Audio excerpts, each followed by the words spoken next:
Good morning, beloved. This is Pastor Rodney Adams, Big Calvary Baptist Church, with the moment of meditation.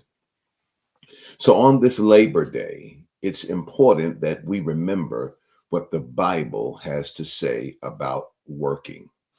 You see, beloved, the Bible has much to say about work. First Thessalonians chapter 4, verse 10 says, "Indeed, you do it toward all the brethren which are in all Macedonia. But we beseech you, brethren, that you increase more and more, and that you study to be quiet, and to do your own business, and to work with your own hands, as we commanded you, that you may walk honestly toward them that are without, and that you may have lack of nothing." Here the Apostle Paul says that we should increase more and more in our ability to work, in our ability to do a good job, to be quiet, to do our business, to work with our own hands, so that we can do an honest day's work. We can work honestly toward them that are without, and that we'll have sufficiency. We'll have enough to take care of our own needs, to take care of our own families, to take care of our own loved ones. You see, Proverbs chapter 14, verse 23 says, "In all labor there is profit, but the talk of the lips tendeth only to penury." That means that when you go to work, when you put your hands to the work, you profit, you increase more, you gain more, you earn more. And that will allow you to continue to flourish, to continue to care for yourself, for your family, for those around you. But if you only talk about work, but you never put your hands to it, that, beloved, will lead to poverty. Proverbs chapter 13, verse 11 says that wealth gotten by vanity shall be diminished, but he that gathereth by labor shall increase. There are folks out here that are doing nothing but trying to scam us. There are folks out here who do nothing but try to run a game on you to try to get your money. That, beloved, is going to come to nothing. But he says, when you gather by working, when you're diligent, faithful, and dedicated to your work, God says you shall increase. As a matter of fact, in Deuteronomy chapter 5, verse 13, Moses told the Israelites, 6 days thou shalt labor and do all thy work. There was an expectation right from the beginning of the nation that the people understood that God expected them to work. Proverbs chapter 24, verse 27 says, "Prepare thy work without, and make it fit for thyself in the field, and afterwards build thine house." Go out and earn the money you need to earn so that you can have a sure foundation and a house, a place of habitation, a place of fellowship, a place of rest for you and your family. God tells you that work is good, beloved, that work will help you to be able to secure your family and to provide a sustainable future. But he warns us in Proverbs chapter 18, verse 9, he says, "He also that is slothful in his work is brother to him that is a great waster." In other words, if we're lazy, if we're not willing to put our hands to the work, if we're not willing to get out and do a good day's work, God says that we're wasting our time and we're wasting the resources that he's given us. Instead, in Proverbs chapter 12, or rather Romans chapter 12, verse 11, he tells us to not be slothful in business, but to be fervent in spirit. And while you're doing it, do it serving the Lord. Paul spoke this in 2 Thessalonians chapter 3 and verse 7. He says, "For yourselves know how you ought to follow us. For we behave not ourselves disorderly among you. Neither did we eat any man's bread for naught, but wrought with labor and travail night and day, that we might not be chargeable to any of you. Not because we have not power, but to make ourselves an ensample unto you to follow us.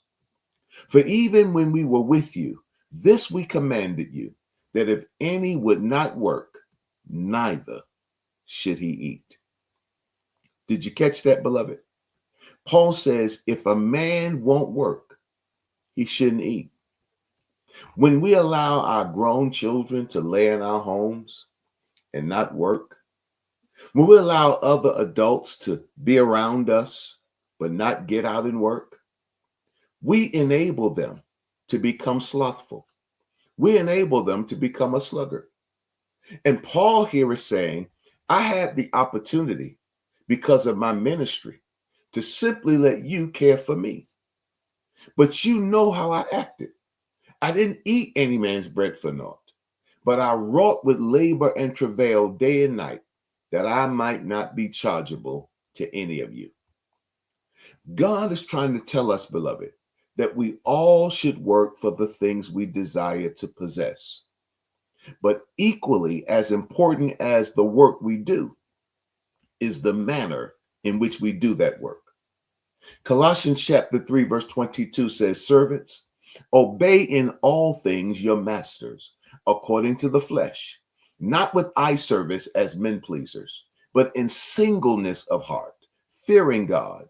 And whatsoever you do, do it heartily as to the Lord, and not unto men, knowing that of the Lord you shall receive the reward of the inheritance, for you serve the Lord Christ. But he that doeth wrong shall receive for the wrong which he hath done, and there is no respect of persons. God here tells us that we need to work not as though we're working for man, but we need to work as though we're working for God. You see, sometimes we're going to have leaders who simply aren't worth working for. And that, beloved, can become discouraging. That's why you have to take your eyes off them and do what he says here in Colossians chapter 3, verse 24. Know that of the Lord you shall receive the reward of the inheritance, for you serve the Lord Christ. He says in verse 23, whatever you do, do it heartily as unto the Lord and not as unto men. In Ephesians chapter 6 and verse 5, he says, servants, be obedient to them that are your masters, according to the flesh, with fear and trembling, in singleness of your heart, as unto Christ, not with eye service as men pleasers, but as the servants of Christ, doing the will of God from the heart, with good will doing service, as to the Lord and not to men, knowing that whatsoever good thing any man doeth, the same shall he receive of the Lord, whether he be bond or free. God is telling us that we need to work as unto God. He also goes on to say to those that are in leadership in verse number 9, and you masters, do the same things unto them, forbearing threatening, knowing that your master also is in heaven, neither is there respect of persons with him. Just because you're a supervisor, just because you are a manager, you can't treat people any kind of way. If you treat them wrong, you bring the wrath of God down on you. See, beloved, when you have leaders who won't stand for truth, who won't do right, who are unfair or unjust, you got to keep in mind that while you're there on that job, work as unto God. Philippians chapter 2, verse 14 says, do all things without murmurings and disputings, that you may be blameless and harmless, the sons of God, without rebuke, in the midst of a crooked and perverse nation, among whom you shine as lights in the world, holding forth the word of life, that I may rejoice in the day of Christ, that I have not run in vain, neither labored in vain. Paul says, when you're working around unjust people, when you're working around people who won't do right, don't let their injustice change your justice. In other words, don't let their wrong pollute or contaminate your character. You do what's right and you work unto the Lord. 1 Peter chapter 2, verse 18 says it like this: servants, be subject to your masters with all fear, not only to the good and the gentle, but also to the froward. For this is thankworthy, if a man for conscience toward God endure grief, suffering wrongfully. For what glory is it, if when you be buffeted for your faults, you shall take it patiently? But when you do well and suffer for it, you take it patiently. This is acceptable with God. For even hereunto were you called, because Christ also suffered for us, leaving us an example, that you should follow in his steps, who did no sin, neither was guile found in his mouth. Who, when he was reviled not again. When he suffered, he threatened not, but committed himself to him that judgeth righteously. Beloved, God is telling you, do your work as unto God. Even if you got a boss that's not right, forget him, forget her. Work as unto God. God says, commit yourself to him because he judges righteously. Psalm 75 verse 6 says, promotion doesn't come from the east, nor from the west, nor from the south, but God is the judge. He puts down one, he sets up another. Beloved, God sees what's going on, and he gives you grace to sustain you while you're going through what you're going through. But he tells you to remain faithful to him. Luke chapter 16 verse 10 says, he that is faithful in that which is least is faithful also in much. And he that is unjust in the least is unjust also in much. If therefore you have not been faithful in the unrighteous mammon, who will commit to your trust the true riches? And if you have not been faithful in that which is another man's, who shall give you that which is your own? Beloved, don't let anybody rob you of your blessing.